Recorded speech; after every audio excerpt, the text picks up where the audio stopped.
All right. So last stream, last published stream that is still up, we talked about probability and we finished with the addition rule. The follow-up stream to that apparently didn't make it through the YouTube server. I heard complaints it cannot be accessed. I don't know what happened. So this is attempt 2 at re-recording the remaining part of chapter 1.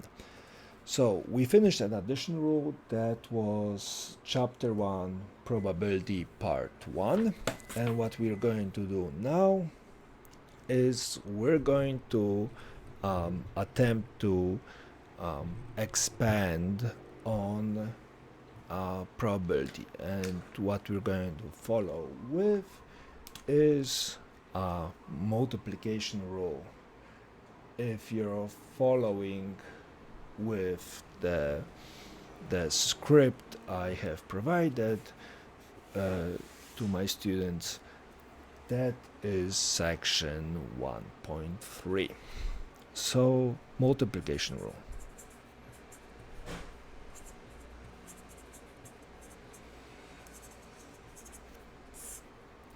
The basic idea of multiplication rule is how do we deal with statements that have AND in it.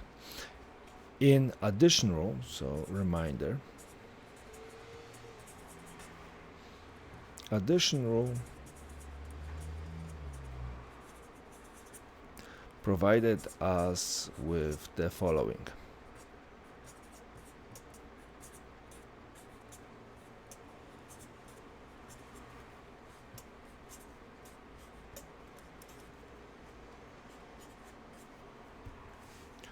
That probability for event A or B occurring is the probability of event A plus probability of event B minus probability of event A and B in a single trial,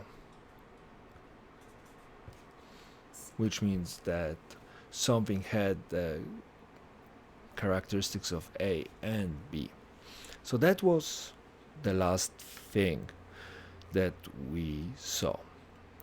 So that's a reminder. So in multiplication rule, we are looking at the following. But in this case, this AND has a slightly different meaning. This AND is the probability of A and then, that's important, B occurring, right? So we're looking at A occurring and then B occurring in a successive, right, which means one after the other trial.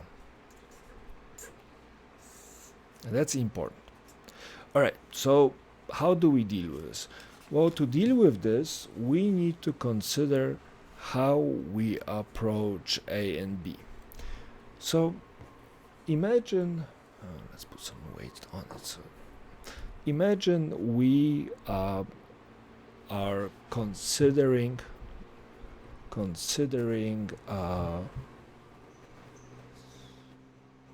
imagine we are considering a quiz of some sort, or test, or set of questions that follow one after the other. And some of those questions could be structured in the following way. So if we look at a quiz, we have question 1, some true and false, and we have question 2, some A, B, C, D kind of question. True and false. Is Trump president? Kind of true and false. And question 2, which Democratic candidate is going to be the next nominee, right? And we have some choices. Regardless of what those questions are, if you were to randomly guess question 1, so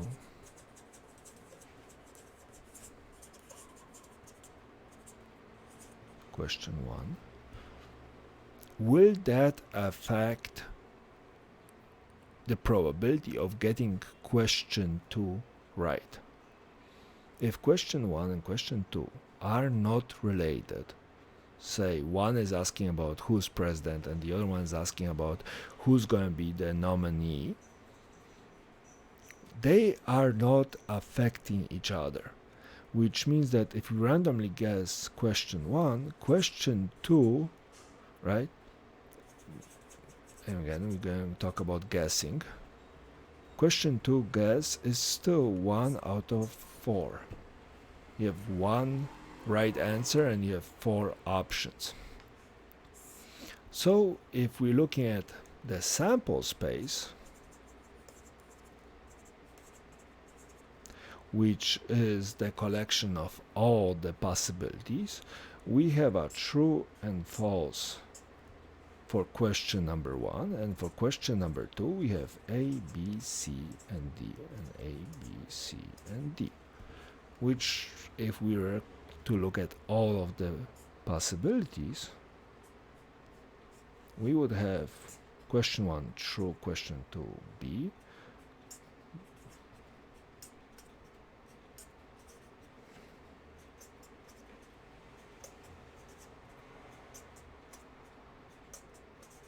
right? And here's our sample space, size 8.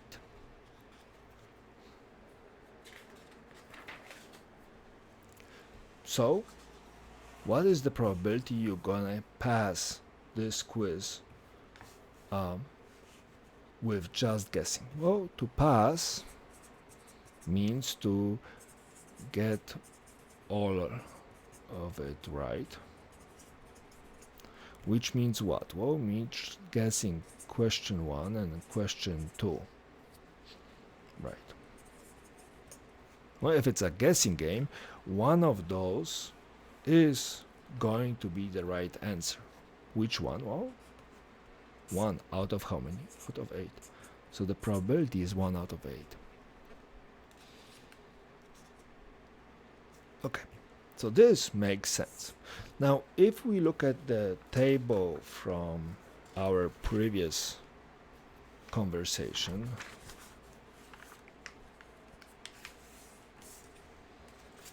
we had this table set up where we had engineering and nursing students who were male and female, and I asked you what is the probability of selecting someone who's male.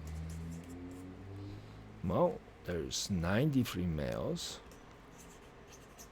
and 217 students, and we're good to check. But then if I ask you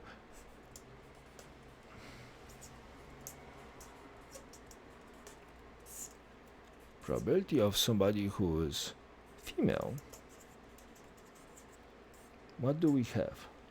Well, there's still 124 females, but the number of students changes. And what do I mean by that? I mean the total number of students has come right to 217 minus this, because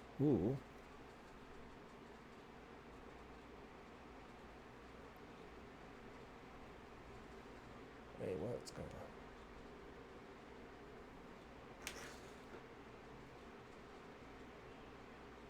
Okay. Sorry about that, my camera is having spasms. The total number of students turns to 216 because we took one male away, right? So suddenly these two things behave slightly differently, right? This one talks about, hey, we have one question, question number 2, and the probability of guessing both of them right is 1 out of 8 because we see it here. In this case, right, the first probability, easy to do. The second probability gets a little tricky. Why? Because we performed this and those two are related because we pulled one out of the crowd already. Right? So this progression question 1, question 2 affects the probabilities of each step. Let me see if I can fix that.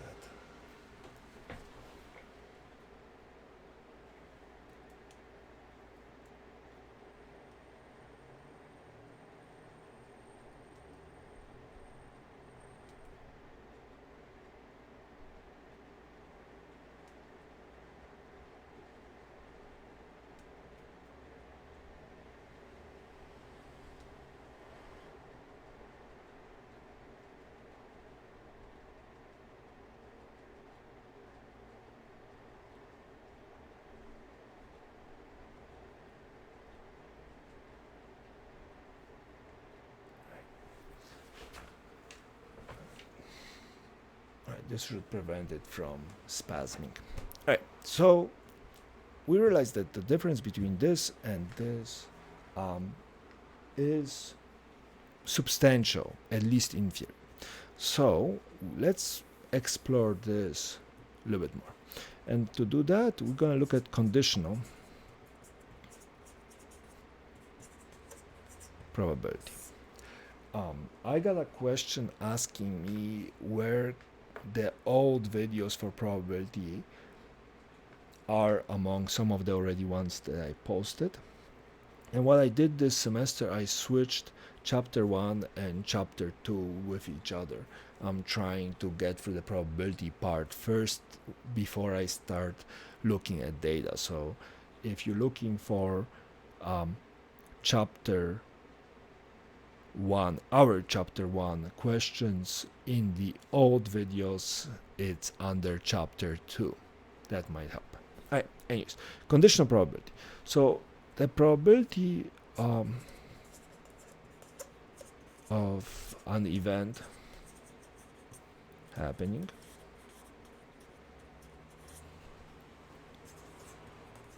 given that, and this is important, some other event has already occurred. So something happened, and given that that already happened, we're looking at the new probability. All right. So in our example number 1, right, of this quiz, did anything change from one probability to the other? Oh no, there was a probability for the question 1, probability of question 2, and we kind of dealt with it independently. Where in this question, the probability of female happening after we already picked a male changed. So let's talk about expanding the notation for that. The notation for that looks the following. And this is the probability of B occurring, right, event B occurring,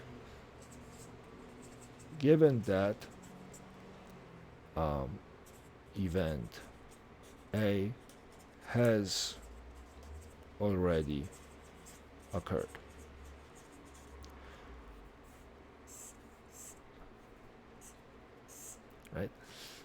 And the important part of this is we don't, in this setup, we don't care what's the probability of event A occurring. We assume it has happened. Even if event A has 1 in 1,000 or 1 in a million or 1 in 10 million chance of happening, we assume that it happened, and that affects B. Right? What are the chances of going to hell given that God exists? Now, one can argue God exists or doesn't, but in this case, we assume he does or she does, right? And we look at this. This is this mentality of focusing on A is in the past and what are the consequences of it, causes some issues. For example,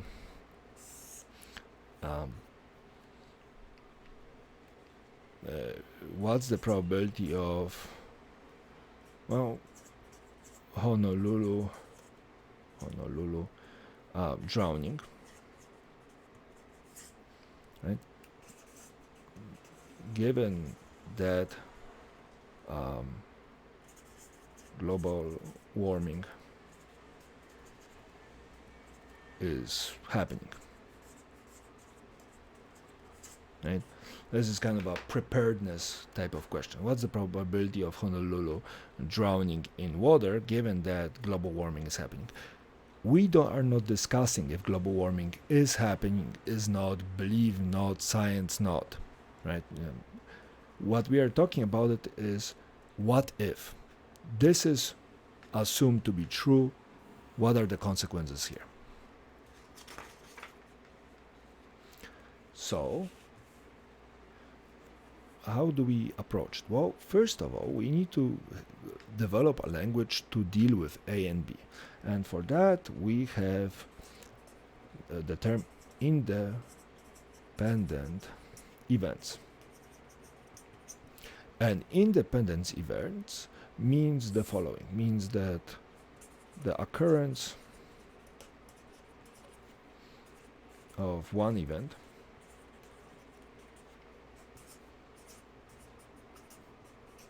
does not affect the occurrence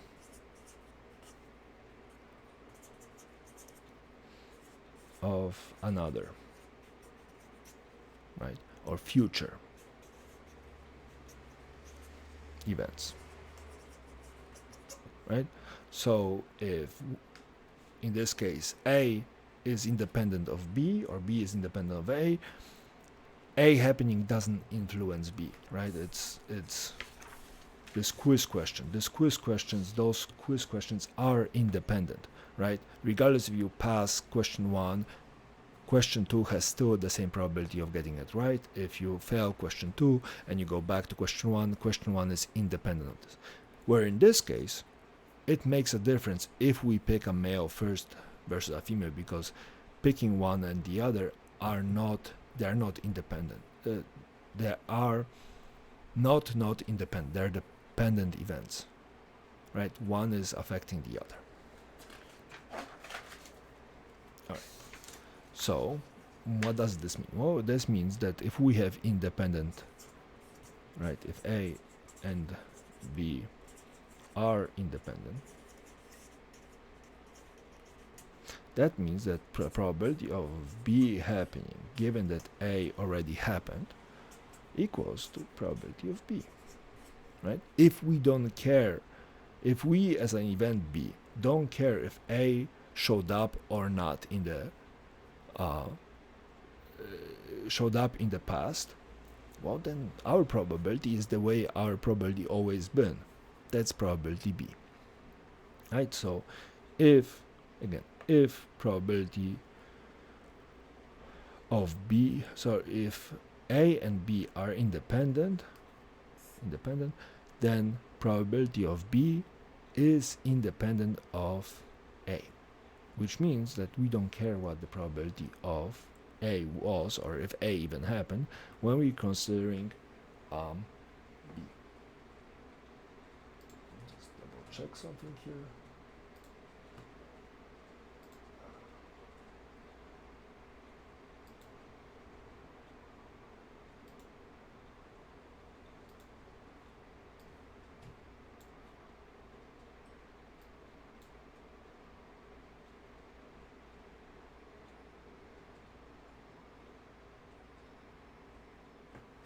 Okay. So let's expand. I really feel like when I teach statistics, I'm the kaboom guy. You know, kaboom as in, but wait, there's more. So let's look at this. Some examples. If we flip a coin, right? What is the probability that we're gonna get heads given that we flipped tails? Right? What is the probability of flipping heads given that we flipped tails? Well, if we look at a coin, which side gets flipped is not affected by any other flips we made with that coin, which means that if we flipped a head, we have a still 50-50 chance of getting heads or tails on the next flip. And because they're independent, right? Coin flips are independent, right? That is still just probability of flipping a head. And what's the probability of flipping heads on a coin? 1 out of 2. Right? All right, well, let's say we want to draw cards. And, it's kind of a standard deck of cards, right?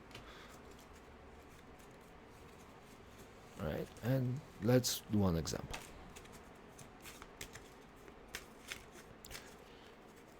There are 2 ways we can draw cards. We can draw cards like this and then put them back in, right? And that's called with replacement. So with replacement, right? Say what's the probability of drawing an ace given that we drew, what is that?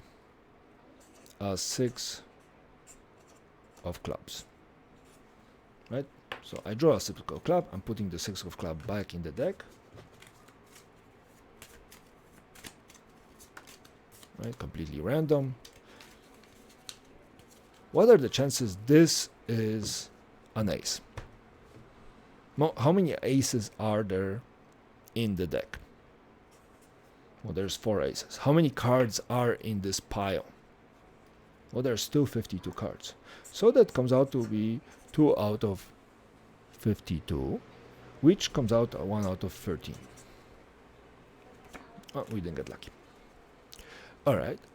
So how about without replacement? Let's get the 6 off. Okay. All right. So without replacement, well, what's the probability of picking an ace given that we picked a 6 of clubs?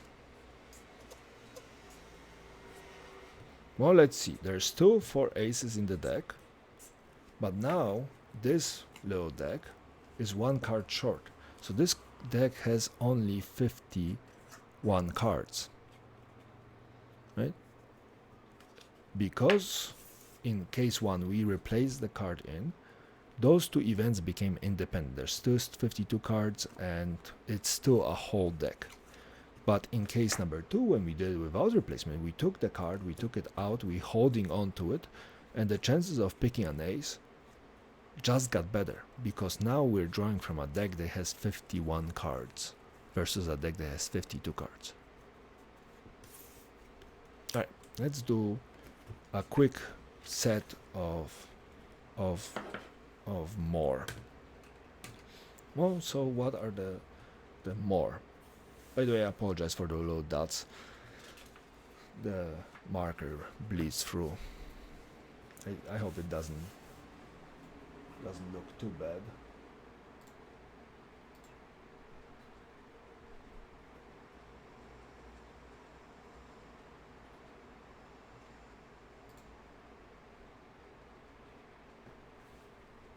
All right. So let's look at it. So what's the probability of picking a queen given that we picked a queen? And then is it important? Well, we're gonna look with replacement. Well, if we took the deck, right, and again we assume that this is already happening, right? So we picked a queen. We have a deck, we pick a queen. And then with replacement, which means we put the queen back in the deck. Well, there are still 4 queens in the deck, and there's still 52 cards. Right? They become independent. But how about we go probability of picking a queen given that we picked a queen without replacement? Well, if we pick a queen and we put it on the side, how many queens are left in the deck? Well, there's 3 queens in the deck. How many cards are left in the deck? There's 51.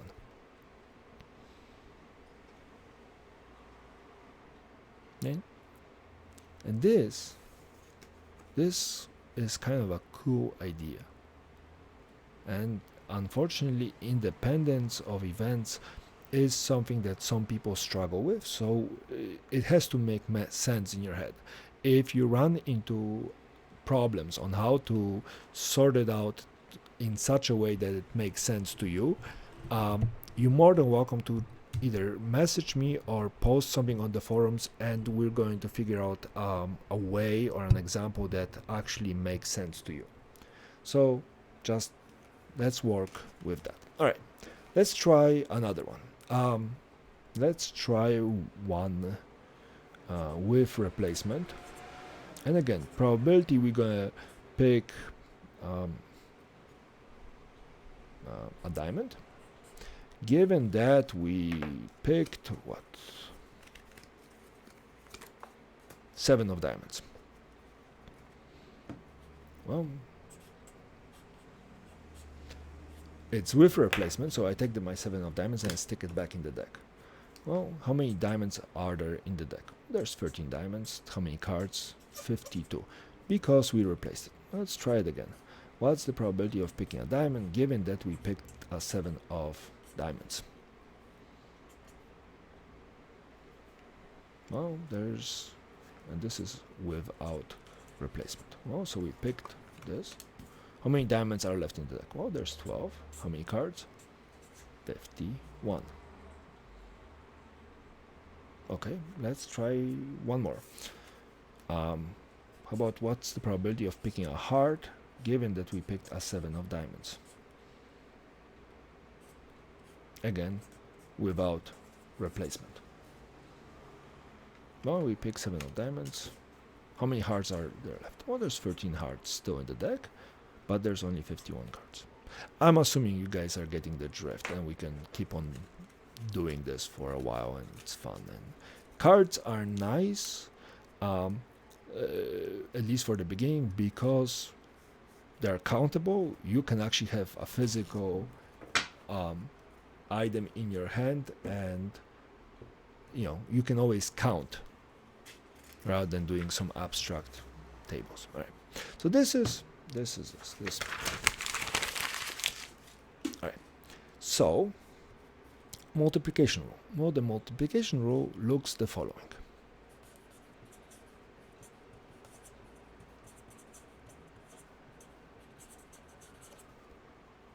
Multiplication rule looks the following. The multiplication rule, if we are looking at the probability of event A and then B, this means and then B happening, that equals to probability of A, right? A happens first, and then probability of B. But this B happened after A happened, which means that this is probability of B given that A already happened. When did A happen? Well, it happened right here, right? This whole scenario. Of course, this is the general formula. We need to remember, right, that if A and B are independent,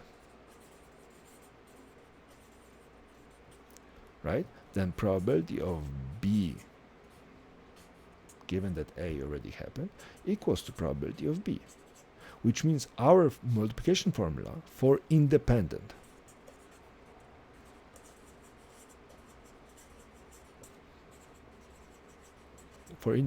events looks the following: probability of A and then B.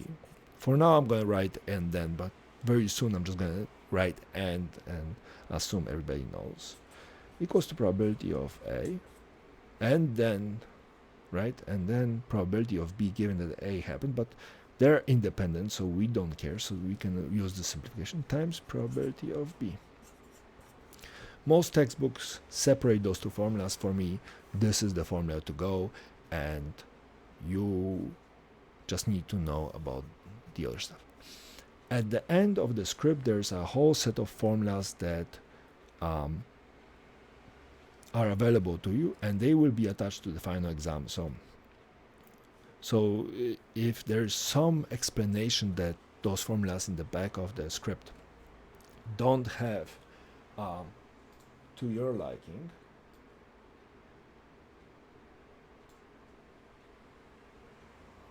I'm talking about this. And if there's anything here that you don't see and don't like, oh, I have to change the headings. Right, you don't see or you don't like, just write yourself a little notes. You will be allowed one-page cheat sheet on the final, so just start collecting your notes. I'm sorry about this. I'm going to have to change the settings. I found a mistake. Back to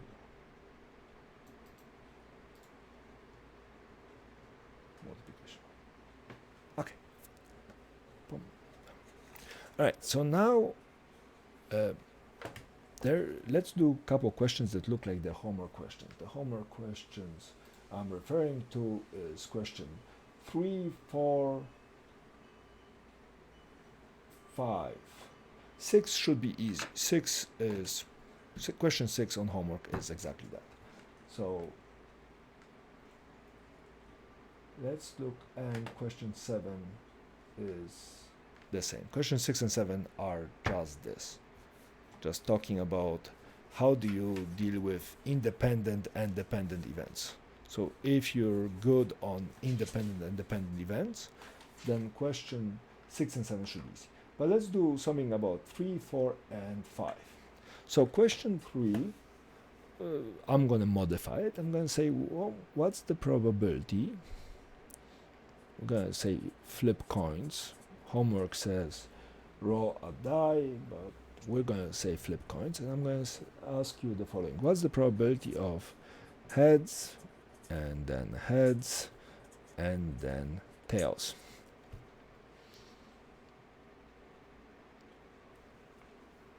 Well, let's see. First, we have to flip heads. 1/2. Is flipping heads and tails on a coin independent? Yes, it is. So if I flip heads once, it really doesn't matter, right? It doesn't matter if I flipped heads or tails beforehand. So I'm going to flip the second heads. Well, what are the chances of getting second heads? 1 out of 2. And then what are the chances of getting a tail? 1 out of 2. So this whole thing comes out to be 1 out of 8. Right? And you can do the same math for dice. That should be relatively straightforward. All right. Then let's do question 4. For question 4, I asked you something similar. What is the probability of picking a 2 and a 3 and a heart. I'm going to change it a little bit so it doesn't look exactly like the homework. And we're doing it without replacement. Now let's see, if we are doing without replacement, things get actually not. What's we have in the homework? We have ace, king, queen, jack, 10. So instead of a heart, let's do an 8. It'll be easier.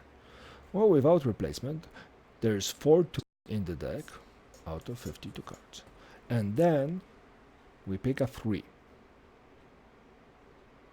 Okay, well, how many 3s are there? Well, there are 4 in decks, but the deck just got 1 card smaller, so that's 51. And the last one is 8. There's how many 8s are in the deck? There's 4. How many cards are left in the deck? That's 50. And you just leave it in this form, or if you want to do the multiplying out, you can get this. But this is fine, right? Probability of selecting a 2 and then a 3 and then an 8 is this. Alright, and then the last question, which is question 5, it's talking about marbles. Well, I teach statistics, so apparently I lost all my marbles. Alright, so how do we do with a bag of marbles? The way we deal with a bag of marbles is just systematically. So if we have, instead of a bag of marbles, you have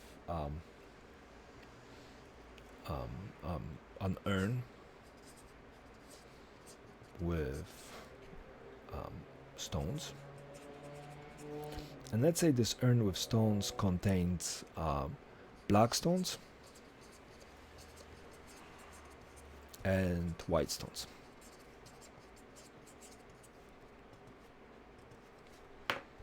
Actually, you know what? I have an idea.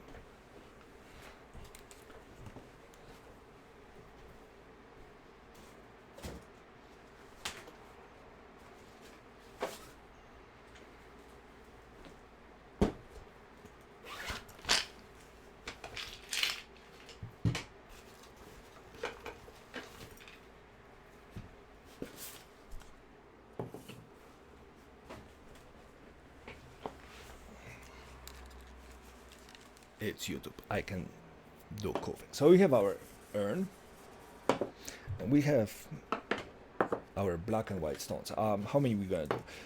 Say we do 3 black stones and 5 white stones. So 1, 2, 3, 4, 5. We have our white stones and we have our 3 black stones. Right, so we have our urn. 3 black, let's see, 3 black and 5 white. We have our urn. So here's the question. What is the probability I'm gonna select a white stone and then a white stone with replacement? Now let's see. To pick a white stone out, well, that's 5 out of how many? Well, there's 8 of them in here, so that's 5 out of 8. Right? And then I have to pick another white stone. But let's see. I picked a white stone out. Luckily, right? 5 out of 8 chance. Then I'm going to replace it. Right?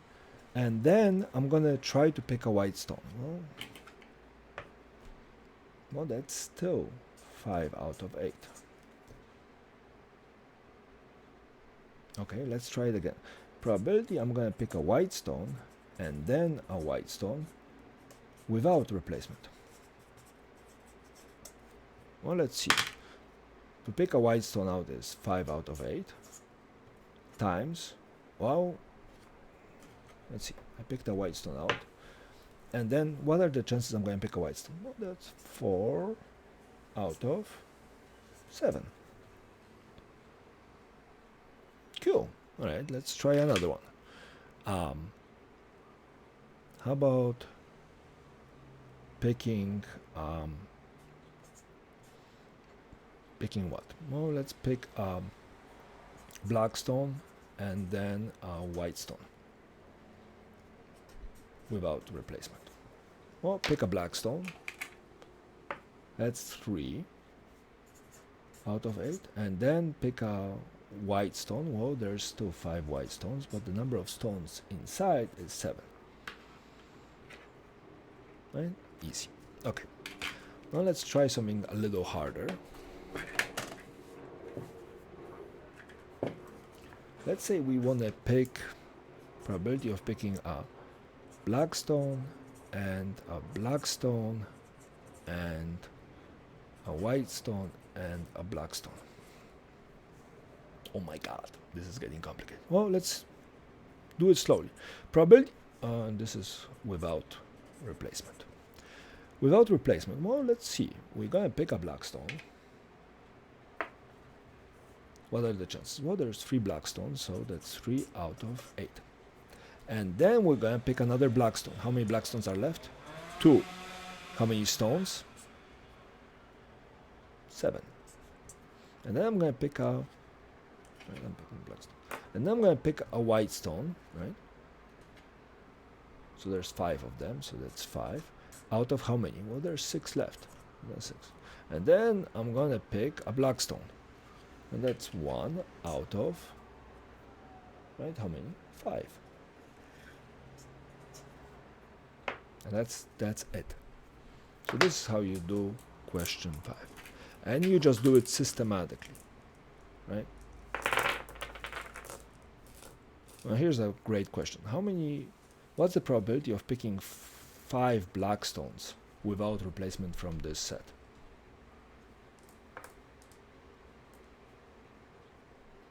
What's the probability of picking? Oh, you're gonna pick 1, 2, 3. Can you pick more than 3 black stones from this set?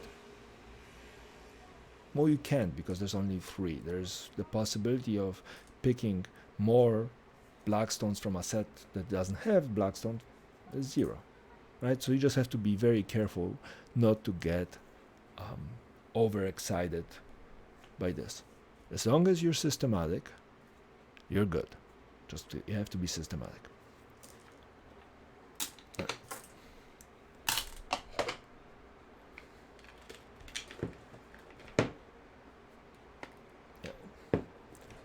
So this, we put this away. My urn goes out. All right. So this should help you with part of the homework. All right. So let's expand. How about instead of listing what we want to pick, we list things differently. Let's say we say, I want to pick at least 1. At least 1 black stone. Well, what the hell is at least 1 black stone? In our case,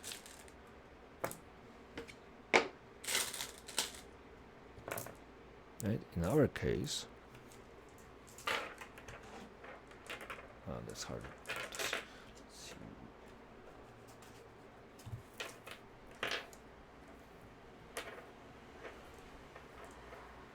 Right? In our case, at least 1 black stone, right? Means 1 or more black stones, right? This is 1 or more. Well, how can we approach this? Well, 1 or more that could be a lot of combinations. Could be 1, could be 2, could be 3, right? There's a lot of choices, and if we're talking about a lot, right? 1 or more black stones, that's a lot of stones.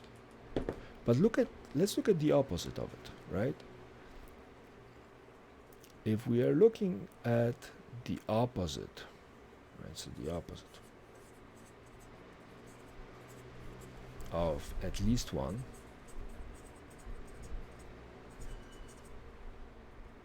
what is the opposite of at least 1? Well, it's none, right? I'm going to a bar and going to have at least 1 beer. What's the opposite of having at least 1 beer? Well, having no beers at all, right? Designated driver. We have a term for that, and then that is the complement. Well, so the probability of at least one, right, equals to 1 minus probability of none. Why do I write it this way? Because we know that probability of A equals to 1 minus probability of the complement of A.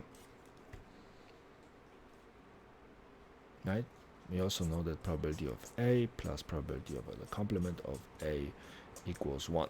See chapter 1, part 1 for discussion about this. Okay, well, why the hell would we bother? Why the hell would we bother with this this weird thing?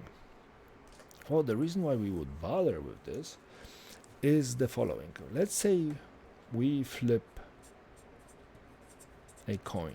I'm going back to the coin because the coin is, first of all, it's simple, and second of all, it allows us for an object we can control to a certain extent. We can take it, and there's two sides for it. We understand coins very well. We've been flipping coins for a while, I hope. So let's say we flip a coin 3 times. It's not exactly difficult. I'm asking you, what's the probability of getting at least one tail?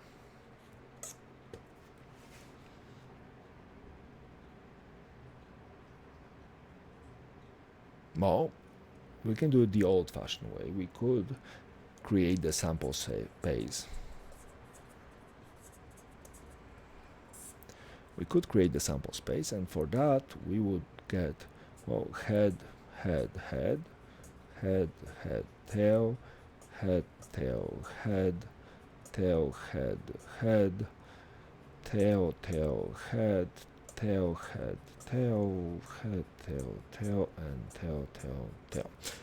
Again, if you had a problem building something like this, tree diagram, again, take a look at the part 1 of this lecture, should be able to help you. Alright, so we have this. So how many of those have at least one head? Well, this one, this one, this one, this one, this one, this one, and this one. Which means that the probability, right, of at least one tail, at least one tail, this one doesn't have it, at least one tail equals to, well, 7 out of 8. Right? There's 7 conditions that satisfy at least one tail. Well, how about we do it another way? Well, probability of at least one, well, I'm gonna say 1 plus tail. It's not very scientific, but I just want to write at least 1 every time. Well, this is equal to 1 minus probability of none. What does mean none? Well, it means 1 minus probability of no tail. Well, what does that mean? Well, that means it's 1 minus probability of, well, all heads. Right? If you have no tails, you have to have all heads. If you flip a coin, you always get one or the other, right? Which is what? Well, just 1 minus probability of head and head and head, right? You flip a head, and then you flip a head, and then you flip a head. That's all heads, right? Well, because flipping heads is independent, that's probability of what? Well, what's the probability of flipping a head? 1 out of 2 times probably 1 out of 2 times probably 1 out of 2. Which this is 1 minus 1/8, which is 7/8.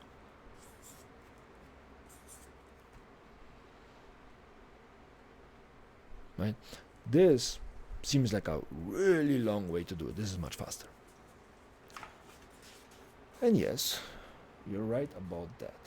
The problem is, what happens if I ask you to flip the coin 20 times and ask you what probability of at least one tail looks? Well, this is going to be huge. With 20 flips, that tree diagram is going to be massive, and unless you have a whole weekend and probably the rest of the month to do it, it's just bothersome. So how do we do it? Well, we say that probability of 1 plus tail, right, at least one tail, equals to 1 minus probability of none, which equals to 1 minus probability of no tail, which equals to 1 minus probability of all heads. So far I'm just copying pasting, which equals to 1 minus probability of head and head and head and head. How many of those heads? 20, right, because we flip it 20 times, which equals to 1 minus 1 half times 1 half times times 1 half. How many of those are there? 20, which is really 1 minus 1 half to the 20th power, which is what? Well, which is 1 minus 1 over 1,04857,6, which equals to what? Well, which equals to 1,048,575 divided by 1,048,576, which is about 0.99.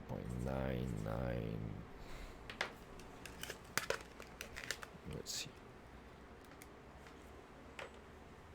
104,8575 divided by 104,8576. 0.99999. 6 nines, 046. That's almost 1. Right? Which means what? Which means that to flip at least one tail on 20 flips is almost certain. Is it certain? No. But it's pretty goddamn close. This is 99.9999046%. That's a really big number. Right? So we can do certain things by just looking at the complements. We talked about it for a little bit. All right. So far, so good. Let's keep going. Again, if you guys ever encounter my video and you get stuck somewhere, just let me know, and either I'll record an update or I will answer your questions directly if you email me or post it on the forums. So there's ways around it.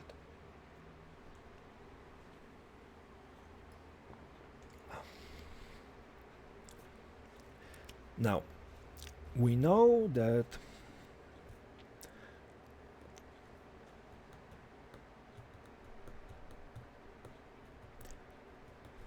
alright, let's do this. Let's look at back to the multiplication rule.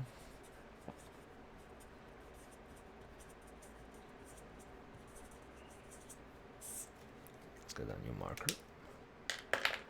Let's look back at the multiplication rule. The multiplication rule said the following: probability of A and then B equals to probability of A times probability of B, given that A already happened. Right? So this says that the probability of, let's look at this, Honolulu drowning, right?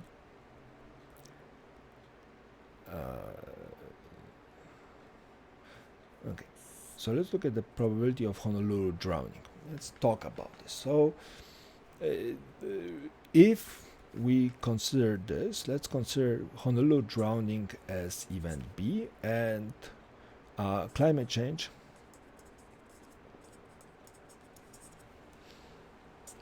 as event A. So let's look at this. So what this statement is saying the probability of climate change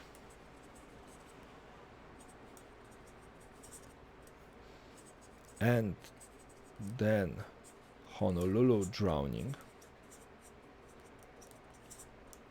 right, equals probability of climate change, right, times probability of Honolulu drowning, given that climate change already happened. I wrote it out. You don't have to do that, but I wrote it out so it's easier for us to follow. All right, so we have this kind of concept. The problem is probability of Honolulu driving given that climate change already happened seems like a problematic statement. If you're looking at from the public administration aspect of preparedness, for example, emergency preparedness, already happening things are tricky. But this is a math equation, which means I could take this equation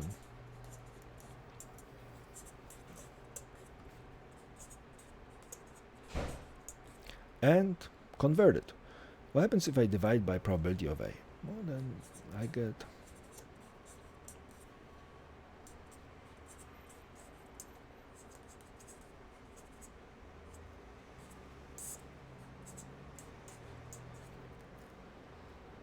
this.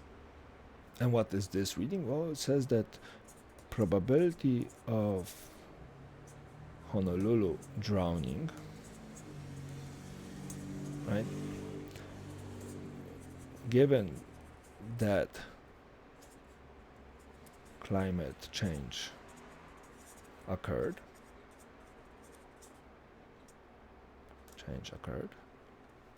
right, equals to what? Well, equals to probability of climate change and then drowning divided by probability of climate change. Probability of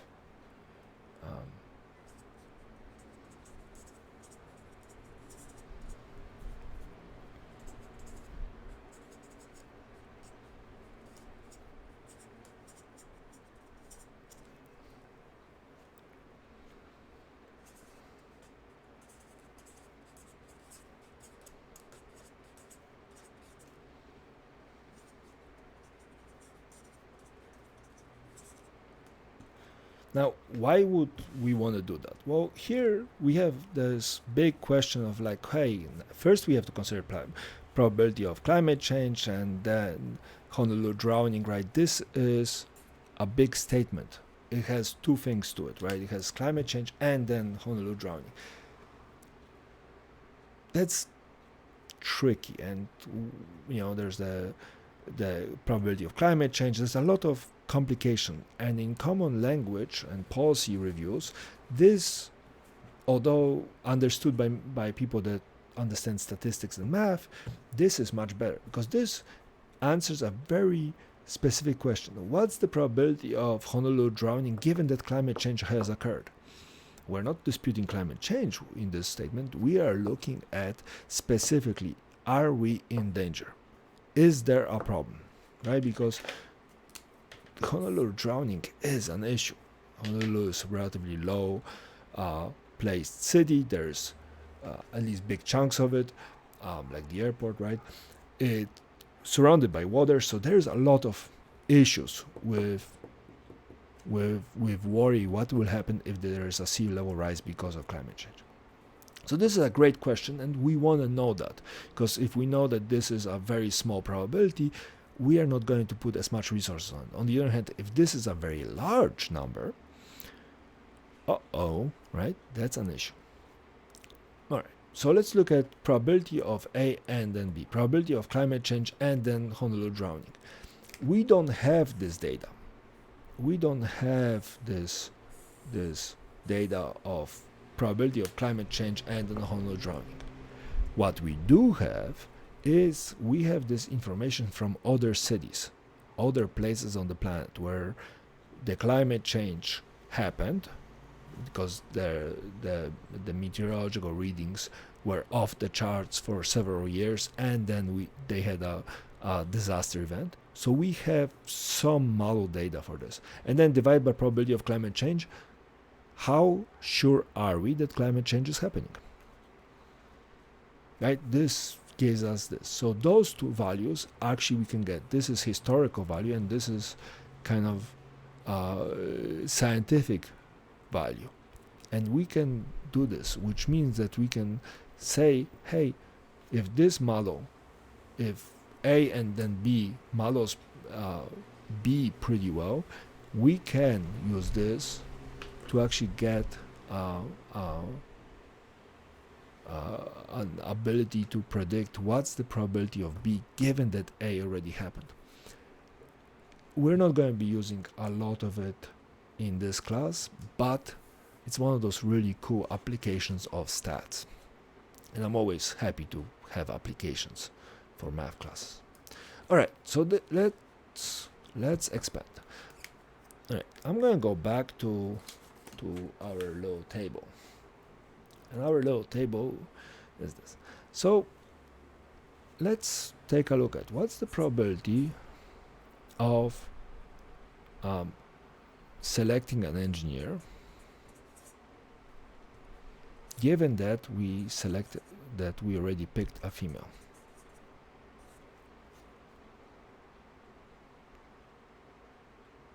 Now, if we picked a female, we are in this category, right?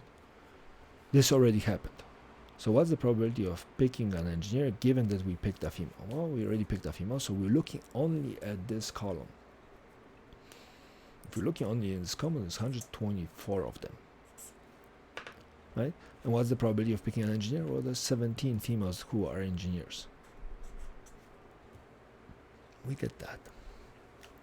On the other hand, if we are looking at probability of picking a female, given that you picked an engineer, right? If you pick somebody who has an engineering degree and then you're looking for a female, we're looking at only this row, which is what? Well, there's 90 of people that are engineering majors, and a female, which is right? Those two things are not equal. Question which came first, which came second, is very, very different.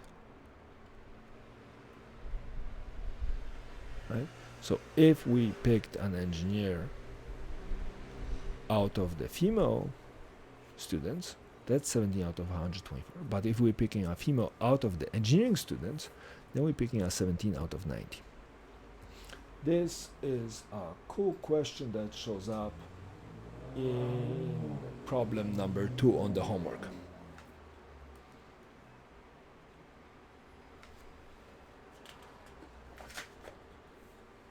Right? So problem number 2 has these type of problems. It has multiplication rule, has addition rule, right?